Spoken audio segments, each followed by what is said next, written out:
नमस्कार दोस्तों, आपका अपना चैनल हिंदी जंक्शन पर स्वागत है। मैं परवेश कुमार सिन्हा आप लोगों के लिए फिर एक नए वीडियो लेकर आया हूं। तो अगर आप नए हैं तो चैनल का सब्सक्राइब कर दें। दोस्तों, आज का जो टॉपिक है वो बिहार स्टेट पेपर 2 हिंदी के सिलेबस में लगा काव्य शास्त्र के भाग में रस और उनके परिभाषा, अंग, रस के परिभार, रस के प्रकार, उदाहरण सहित हम लोग पढ़ेंगे। रस के बारे में हम लोग जानेंगे कि आखिर जो है रस का जो है साहित्य में क्या औचित्य है, क्योंकि काव्य शास्त्र में रस की महत्ता बहुत ही महत्वपूर्ण और महत्वपूर्ण अंग माना जाता है। तो हम लोग रस के बारे में आज पढ़ेंगे, उससे जुड़ी जानकारियों को जानेंगे और ये जानेंगे कि रस किसे कहते हैं, रस के कितने प्रकार हैं और रस का जो है जीवन में क्या उपयोग है। तो चलिए आज के टॉपिक की तरफ बढ़ते हैं। तो आप देख पा रहे हैं रस की परिभाषा, अंग, रस के प्रकार, उदाहरण सहित जो है देखेंगे कि रस की आखिर परिभाषा क्या है, उसके अंग क्या है, रस के प्रकार और उदाहरण सहित जो है देखेंगे। तो सबसे पहले हम लोग पढ़ेंगे। इस अध्याय में हम आपको हिंदी व्याकरण का बहुत ही महत्वपूर्ण टॉपिक रस की परिभाषा, रस के प्रकार, उदाहरण सहित की जानकारी दी जा रही है। यह जानकारी इसलिए आवश्यक है क्योंकि यह विषय लगभग सभी प्रतियोगी परीक्षाओं में पूछा जाता है। तो हमने आपके लिए रस की परिभाषा एवं रस के प्रकारों का उदाहरण सहित सरल भाषा में विस्तार से अध्ययन किया है। तो आप इसे पूरा जरूर देखें, पढ़ें। तो चलिए शुरू करते हैं। सबसे पहले हम लोग रस की परिभाषा जानेंगे। तो रस का शाब्दिक अर्थ आनंद होता है। कविता को पढ़ने अथवा नाटक को देखने में जो आनंद की अनुभूति होती है उसे ही रस कहते हैं। पाठक या दर्शक के हृदय में अस्थायी भाव ही विभावादि रूप में से संयुक्त होकर रस रूप में परिणत हो जाता है। आचार्यों ने रस को काव्य की आत्मा कहा है। आचार्य विश्वनाथ ने साहित्य दर्पण में काव्य की व्याख्या करते हुए लिखा है, वाक्यम रसात्मकम काव्यम, अर्थात रसात्मक वाक्य ही काव्य होता है।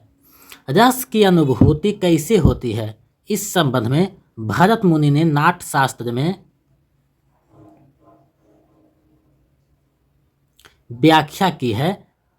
विभावानुभावा व्यवहाचारी संयोगाद रस निष्पत्ति, अर्थात विभाव, अनुभाव एवं संचारी अथवा व्यवहाचारी भाव के सहयोग से रस की निष्पत्ति होती है। तो यहाँ हम लोग ने समझा कि रस का परिभाषा क्या है, रस का जीवन में महत्व क्या है, रस का विभिन्न आचार्यों ने क्या जो है सिद्धांत दिए हैं। तो रस एक संप्रदाय है जिसके संपादक हैं कौन? भरत मुनि। काव्य शास्त्र अगर पढ़िएगा तो भरत मुनि के द्वारा रस संप्रदाय का जो है स्थापना किया गया है। तो इसको आप लोग याद रखिएगा। रस के जो है प्रसिद्ध काव्य नाट्य शास्त्र है, ऊपर चर्चा जो किया जा चुका है, तो उसको देखिएगा। अब हम लोग रस के अंग कौन कौन है उसके बारे में जानेंगे। रस के अंग मुख्य रूप से रस के प्रमुख 4 अंग या अवयव माने जाते हैं, जो इस प्रकार हैं।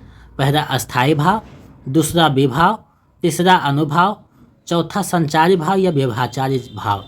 तो ये 4 जो हैं रस के अवयव हैं या रस के अंग हैं। अब हम लोग के मन में ये सवाल उठता है कि आखिर अस्थायी भाव क्या है। तो सबसे पहले हम लोग अस्थायी भाव क्या है उसको हम लोग जानेंगे। तो रस रूप में परिणत होने वाला तथा मनुष्य के हृदय में जो भाव अस्थायी रूप से विद्यमान रहते हैं उन्हें अस्थायी भाव कहते हैं। अस्थायी भाव अर्थात प्रधान भाव। यहाँ प्रधान भाव वही होता है जो रस की अवस्था तक पहुँचता है, अतः यही भाव रसात्मक को प्राप्त होते हैं। अस्थाई भाव की संख्या प्राचीन आचार्यों ने 9 मानी है। उसी के आधार पर 9 रस माने जाते हैं, परंतु बाद के आचार्यों ने 2 और भावों वात्सल्य और भगवत विषय रति यानी भक्ति को अस्थाई भाव की मान्यता दी है।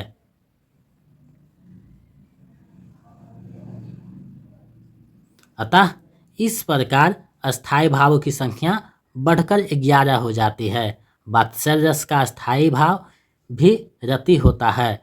जब रति बालक के प्रति होती है तो वात्सल्य रस होता है, और जब रति भगवान के प्रति होती है तो भक्ति रस निष्पन्न होता है। तो यहाँ हम लोगों ने देखा कि जो है अस्थाई भाव क्या है। अब कौन कौन से अस्थाई भाव हैं और कौन कौन से जो हैं उसके रस हैं, उसके बारे में हम लोग जानते हैं। तो सबसे पहले अस्थाई भाव रति है। रति जो अस्थाई भाव है वो रस श्रृंगार से, इसका जो है रस श्रृंगार है।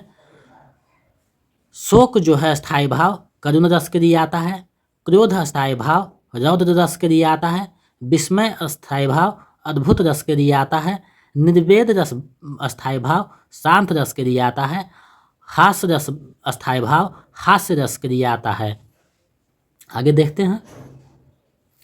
उत्साह अस्थाई भाव वीर रस के लिए आता है। भय अस्थाई भाव भयानक रस के लिए आता है। जुगुप्सा अस्थाई भाव विभत्स रस के लिए आता है। वात्सल्य अस्थाई भाव वात्सल्य रस के लिए आता है। भगवत विषयक रति अस्थाई भाव भक्ति रस के लिए आता है। तो यहाँ हम लोगों ने देखा अस्थाई भाव और उसके जो है रस की श्रेणी। यहाँ अगर पूछ देगा क्वेश्चन इस प्रकार से बनेगा कि शांत रस का अस्थाई भाव क्या है, तो आप जो है इसका निर्वेद सही आंसर बनाइएगा। या फिर निर्वेद किस रस का अस्थाई भाव है, तो इसका जो है शांत रस हो जाएगा। तो इस तरीका से प्रश्न बनेंगे, उसको हम लोग प्रैक्टिस सेट में देखेंगे। अब हम लोग देखते हैं विभाव की परिभाषा क्या है। विभाव की परिभाषा क्या है उसके बारे में हम लोग जानेंगे।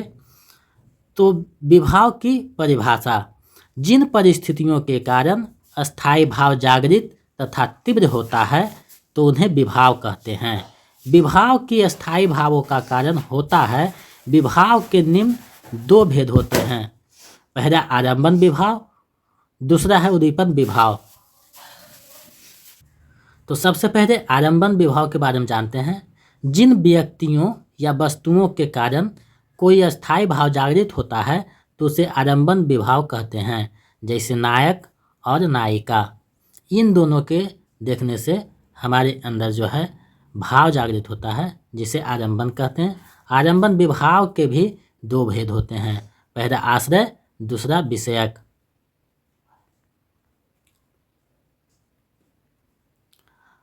आश्रय आलंबन, जिस व्यक्ति के मन में रति नामक अस्थाई भाव जागृत होता है उसे आश्रय कहते हैं। जैसे राम के मन में सीता के प्रति रति का भाव जागृत होता है तो राम आश्रय होंगे। विषयालंबन, जिस व्यक्ति या वस्तु के प्रति अथवा कारण आश्रय के मन में रति नामक अस्थाई भाव जागृत होते हैं उसे विषय कहते हैं। जैसे राम के मन में सीता के प्रति भाव जगते हैं तो सीता जो है विषयक हो गया। तो यहाँ हम लोग आलंबन को समझें। अब उद्दीपन जो विभाव है उसके बारे में जानते हैं। तो उद्दीपन विभाव, जिन वस्तुओं या परिस्थितियों को देखकर अस्थाई भाव को जागृत अथवा तीव्र करने वाली चेष्टाओं को ही उद्दीपन विभाव कहते हैं। जैसे चांदनी, कोकिला, एकांक स्तर की शारीरिक चेष्टाएं। उद्दीपन विभाव के भी 4 भेद माने जाते हैं। पहला आलंबन चेष्टाएं, आलंबन के गुण, आलंबन का अलंकार तथा तटस्थ। तो ये चीज़ें हम जो है विभाव के बारे में जाने। अब जो है हम लोग अनुभाव क्या है उसके बारे में जानते हैं। तो चलिए देखते हैं अनुभाव की परिभाषा। आलंबन की उन चेष्टाओं को जो आश्रय के मन में अस्थाई भाव का अनुभाव करती है उसे अनुभाव कहते हैं। यहाँ भाव कारण और अनुभाव कारण कहलाता है। अनुभाव के निम्न 4 प्रकार माने जाते हैं। पहला सात्विक अनुभाव, दूसरा कायिक अनुभव, तीसरा मानसिक अनुभव, चौथा जो है आहार्य अनुभव। मानसिक को जो है वाचिक अनुभव भी कहा जाता है। तो ये 4 जो है अनुभव के प्रकार हैं। अब हम ये प्रकारों को भी थोड़ा थोड़ा समझ लेते हैं कि ये क्या हैं। तो सबसे पहले आता है सात्विक अनुभव। जो अनुभव बिना किसी आश्रय के प्रयास किए बगैर खुद ही खुद होते हैं उन्हें सात्विक अनुभव कहते हैं। सात्विक अनुभव के भी 8 अंग होते हैं। पहला जो है स्तंभ। स्तंभ में है लज्जा, प्रसन्नता आदि के कारण शरीर की गति रुक जाना। दूसरा है कंप, डर, हर्षा, भय आदि के कारण शरीर कांप जाना। तीसरा है स्वर या भंग, हर्षा, भय, शोक, डर आदि के कारण मुंह से स्वाभाविक वचनों का ना निकलना। अगला है वैवर्ण या रंगहीनता, शोक, शंका, भय आदि के कारण शरीर का रंग उड़ जाना। आगे है आश्रु, तिरेक, शोक आदि कारणों से आँख में पानी भर आना। प्रलय या संज्ञाहीनता, दुख, भय, विरहजन्य शोक आदि के कारण इंद्रियों का चेतना कम हो जाना। स्वेद, लज्जा, भय, प्रेम आदि के कारण शरीर से पसीना आना। रोमांच, हर्ष, भय, काम आदि के कारण रोंगटे खड़े होना। तो ये जो है सात्विक अनुभव के प्रकार थे। अब हम लोग देखते हैं दूसरा जो है अनुभव के प्रकार कायिक अनुभव। शरीर के अंगों द्वारा जो चेष्टाएं आश्रय की इच्छा अनुसार की जाती है उन्हें कायिक अनुभव कहते हैं। जैसे क्रोध में बुरा भला कहना, भय में भागना आदि। मानसिक अथवा वाचिक अनुभव। मानसिक चेष्टाओं को मानसिक या वाचिक अनुभव कहा जाता है। चौथा आहार्य अनुभव। वेशभूषा से जो अस्थायी भाव प्रदर्शित किए जाते हैं उन्हें आहार्य अनुभव कहते हैं। अब हम लोग जानेंगे संचारी भाव की परिभाषा। वह भाव जो आश्रय के मन में अस्थायी भाव उत्पन्न होने वाले अस्थिर मनोविकारों को ही संचारी अथवा व्यभिचारी भाव कहते हैं। संचारी भावों की संख्या 33 मानी गई है। ये बहुत महत्वपूर्ण प्रश्न है, बार बार परीक्षा में पूछा जाता है कि संचारी भावों की संख्या कितनी है। तो ये याद रखिएगा, संचारी भावों की संख्या 33 है। इसको आप लोग अच्छे से देख लीजिएगा, आगे जो है प्रैक्टिस सेट में ये क्वेश्चन दिखाई देगा। तो अब जो 33 संचारी भाव हैं वो कौन कौन हैं उसके बारे में हम लोग जानते हैं। तो सबसे पहले जो है निर्वेद, दूसरा है आवेग। ये सब सारे संचारी भाव हैं, इसको आप लोग अच्छे से देखिएगा। दैन्य, ग्रानि, 5वां है श्रम, 6 है जड़ता, 7वां है उग्रता, 8वां है मद, 9वां है मोह, 10वां है चिंता, 11वां है शंका, 12वां है विषाद, 13वां है व्याधि, 14वां है आलस्य, 15वां है अमरस, 16वां है हर्ष, 7वां है असूया, 8वां है गर्भ, 9वां है धृति, 10वां है मत्ति, 20वां है मति, 21वां है चापल्य, 22वां है बजीरा, 23वां है अभिष्ठा, 24वां है निद्रा, 25वां है स्वप्न, 26वां है विबोध, 27वां है उन्माद, 28वां है अपस्मार, 29वां है स्मृति, 30वां है औत्सुक्य, 31वां है त्रास्त, 32वां है वितर्क, 33वां है मदन। तो ये सारे जो 33 हैं संचारी भाव हैं। यहाँ से भी क्वेश्चन बच सकते हैं। अगर पूछ देगा कि इसमें से कौन सा संचारी भाव नहीं है तो आप लोग फंस जाइएगा। इसको अच्छे से देख लीजिएगा, क्योंकि 33 जो संचारी भाव हैं सिलेबस में लगा हुआ है बिहार स्टेट पेपर 2 में। तो यहाँ से भी क्वेश्चन जो है बनाया जाएगा, तो इसको आप लोग अच्छे से देख लीजिएगा, क्योंकि क्वेश्चन यहाँ से भी आ सकता है। आगे प्रैक्टिस सेट में जो है अभ्यास कराया जाएगा। आप लोग वीडियो के अंत तक बने रहिएगा, क्योंकि रस जो है बहुत महत्वपूर्ण टॉपिक है, इससे जो है हर एक जगह प्रश्न देखने को मिलता है, तो इसको आप लोग अच्छे से देखिएगा। चलिए अब रस के प्रकार जो हैं उसके बारे में हम लोग समझते हैं, जानते हैं। तो सबसे पहले रस के प्रकार कौन हैं? रस के मुख्य रूप से 9 प्रकार होते हैं, लेकिन बाद के आचार्यों ने 2 और रस, वात्सल्य और भक्ति रस को भी स्वीकार कर दिया गया है। अतः वर्तमान समय में कुल 11 रस माने जाते हैं, जो इस प्रकार है। अब देखिए यहाँ से प्रश्न पूछेगा कि भरत मुनि ने रसों की संख्या कितनी मानी है? तो 8 मानी है भरत मुनि ने, लेकिन मूलतः कहीं 9 माना जाता है, कहीं 10, कहीं 11। तो आप लोग देखिए, क्वेश्चन को अच्छे से पढ़िएगा, आखिर कहना क्या चाह रहा है। वर्तमान में 11 रस माने जाते हैं। क्वेश्चन पूछेगा कि भक्ति रस को छोड़कर रसों की संख्या कितनी है? तो 10 हो जाएगी। भक्ति और वात्सल्य रस को छोड़कर रसों की संख्या कितनी है? तो 9 माना जाता है। तो इस तरीक़ा से क्वेश्चन पूछा जाएगा। इसको जो है आप लोग अच्छे से कीजिएगा। आज हम लोग इसको देखते हैं कि रस के कौन कौन से प्रकार हैं, कौन कौन से उसके अस्थायी भाव हैं। तो सबसे पहला रस है श्रृंगार रस। इसका अस्थायी भाव जो है रति है। दूसरा है करुण रस। इसका अस्थायी भाव शोक है। तीसरा है हास्य रस। इसका अस्थायी भाव हास्य है। वीर रस है चौथा। इसका अस्थायी भाव उत्साह है। पांचवा है रौद्र रस। इसका अस्थायी भाव क्रोध है। छठा है भयानक रस। इसका अस्थायी भाव भय है। सातवां है अद्भुत रस। इसका अस्थायी भाव विस्मय या आश्चर्य है। आगे देखते हैं। 8वां जो है शांत रस है। इसका अस्थायी भाव निर्विभेद है। ये ज़्यादा पूछा जाता है, इसको ध्यान में रखिएगा। 9वां जो है विभत्स रस है। इसका अस्थायी भाव जुगुप्सा है। 10वां वात्सल्य रस है। इसका अस्थायी भाव वात्सल्य रति है। 11वां भक्ति रस है। इसका अस्थायी भाव भगदक भक्त विषय रति या अनुराग है। तो ये सारे जो हैं रस थे, इनके जो है स्थायी भाव थे। तो हम लोगों ने देखा रस के प्रकार, रस के भाव, और जो है हर एक रस की परिभाषा और उसके उदाहरण को हम लोग देखते हैं। तो सबसे पहले रस आता है श्रृंगार रस। तो उसी के बारे में हम लोग पढ़ते हैं। श्रृंगार रस सहृदय के मन में जब रति नामक अस्थायी भाव का विभाव, अनुभाव और संचारी या विभचारी भाव के सहयोग होता है, तो वहाँ श्रृंगार रस रूप में परिणत हो जाता है। श्रृंगार रस के 2 अंग होते हैं। पहला संयोग रस, दूसरा वियोग रस या विप्लव श्रृंगार रस। तो सबसे पहले संयोग रस क्या है?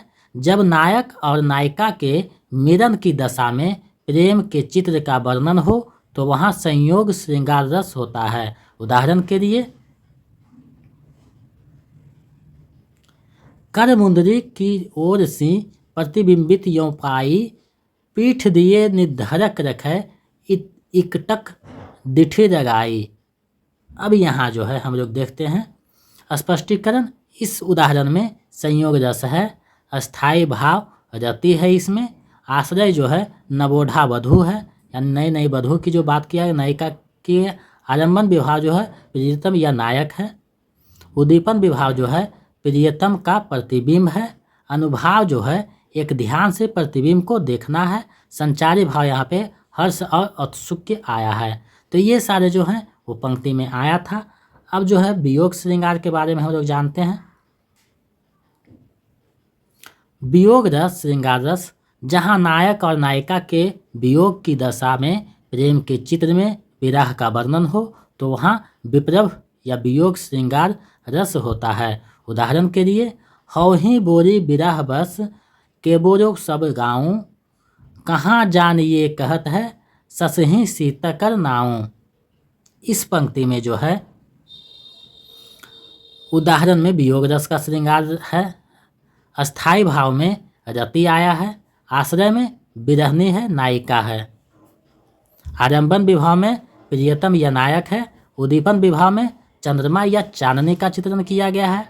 अनुभाव में आश्रु या स्वेद आती हैं। संचारी भाव में विषाद या आवेग है। तो ये चीज़ें जो है रस के बारे में हम लोग जो जाना। अब जो है हम लोग करुण रस के बारे में जानेंगे। दूसरा रस जो है करुण रस है।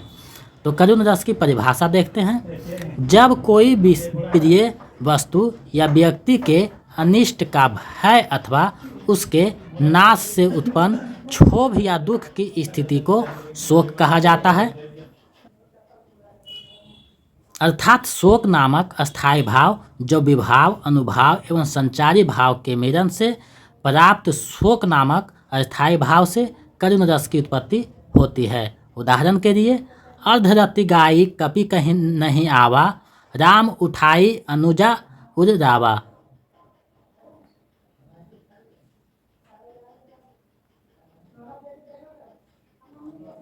सकई न दुखित देखे ही मोहिकाऊं, बंधु सधा तब मृदुल स्वभाव। स्पष्टीकरण, इस उदाहरण में जो है करुण रस प्रकट होता है, अस्थायी भाव में शोक है, आश्रय में जो है राम है, आलंबन विभाव में जो है लक्ष्मण है, उद्दीपन विभाव में राम का सुनसान समय है, अनुभाव में आश्रु, स्वरभंग आदि हैं, संचारी अथवा व्यवचारी भाव में चिंता या विषाद है। यहाँ जो है राम करुण कर रहे हैं, देखकर जो है जब लक्ष्मण मूर्छा होते हैं तो ये पंक्ति गाते हैं। तो ये तुलसीदास की पंक्ति है। तो यहाँ हम लोगों ने देखा करुण रस के बारे में। आगे जो है हम लोग देखते हैं हास्य रस के बारे में। वीडियो के अंत तक बने रहिएगा, ये बहुत गंभीर विषय है, तो इसको आप लोग अच्छे से देखिएगा।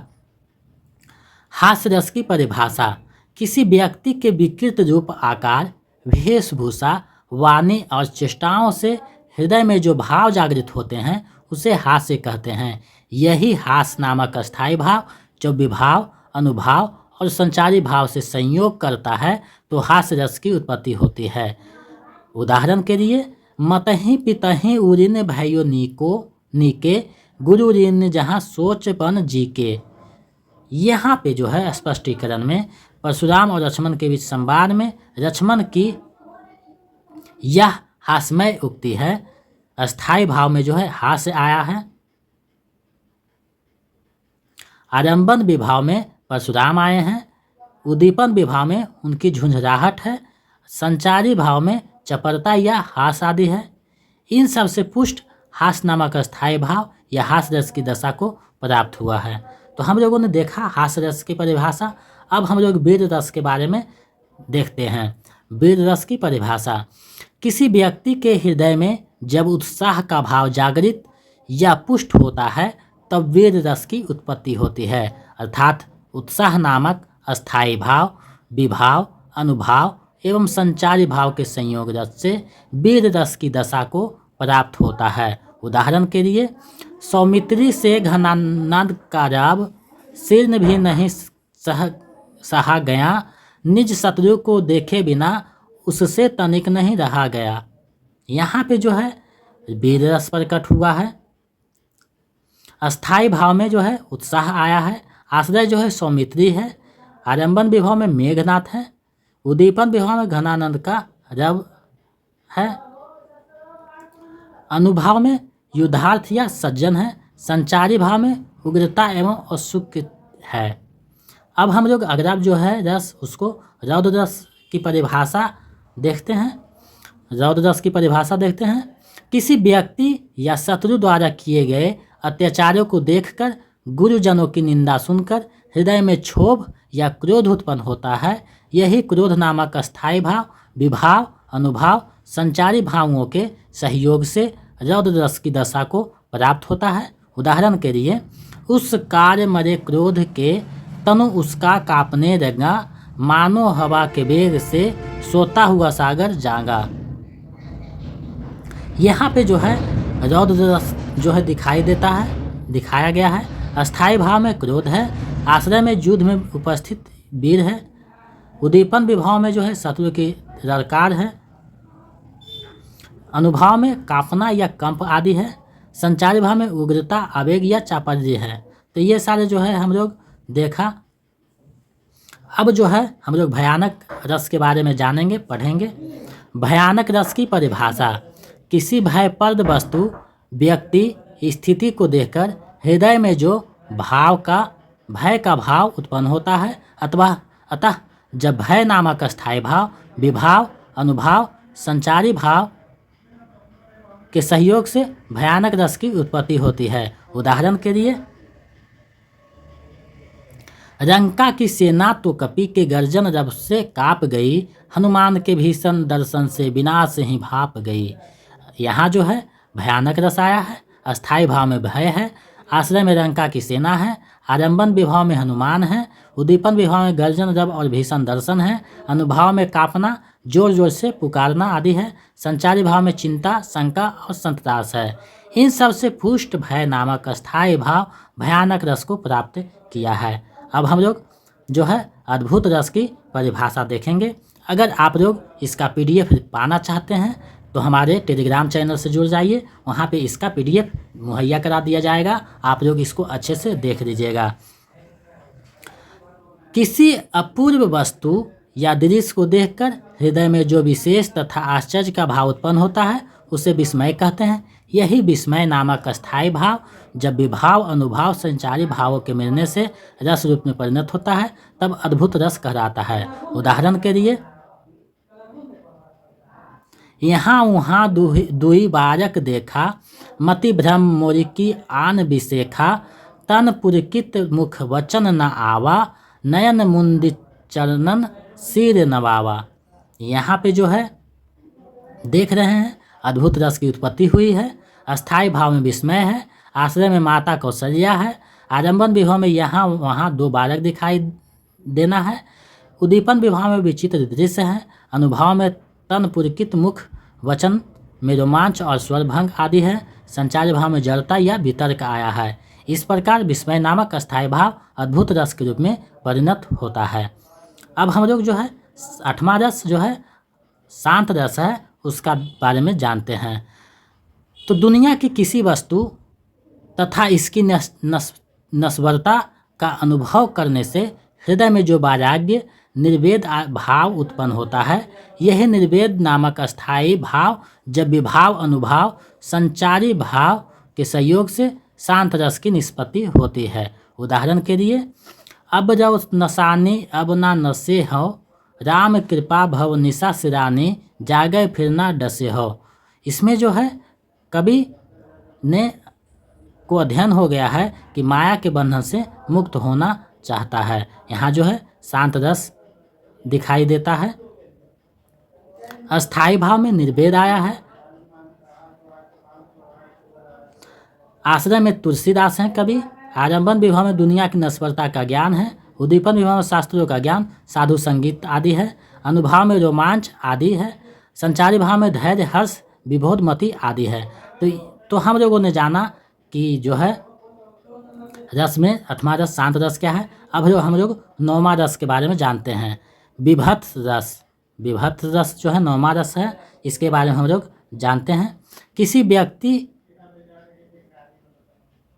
किसी व्यक्ति या वस्तु को देखकर हृदय में जो एक प्रकार की ग्लानि उत्पन्न होती है उसे जुगुप्सा या घृणा कहते हैं। अतः जब जुगुप्सा नामक अस्थाई भाव जब विभाव अनुभाव संचारी भाव के संयोग से रस रूप में परिणत होता है तो विभत्स रस कहलाता है। उदाहरण के लिए, कोउ अतिरिनी की परिही मार इतरात दिखावत, कौहू चरी रय चोप सहित निज अंगनी रावत।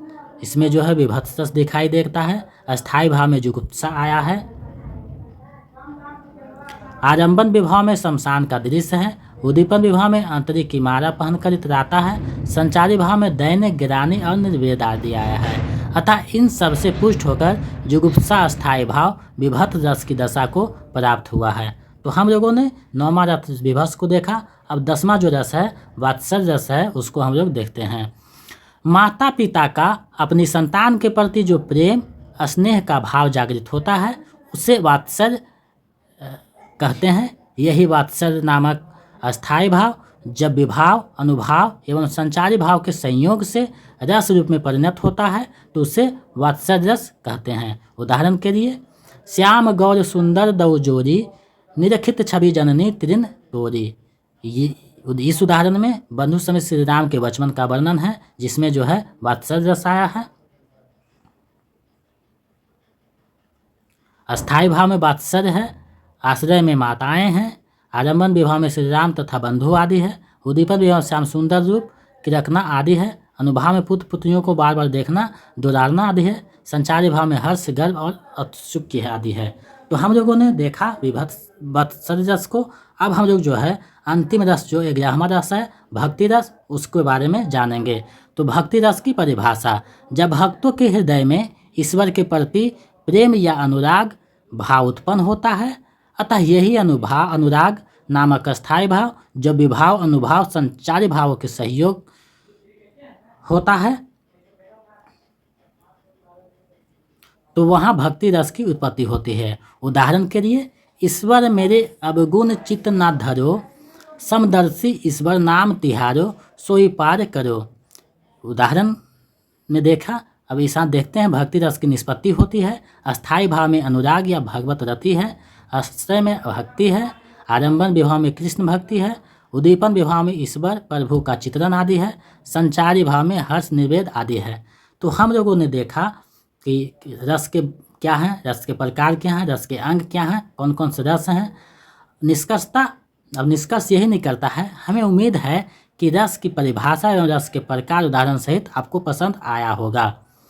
तो आज का जो टॉपिक रस सा था, उसके प्रकार था, उसके बारे में जानना जो है, हम समझते हैं कि ये वीडियो आपको जो है परीक्षा की तैयारी में बहुत महत्वपूर्ण भूमिका निभाएगी।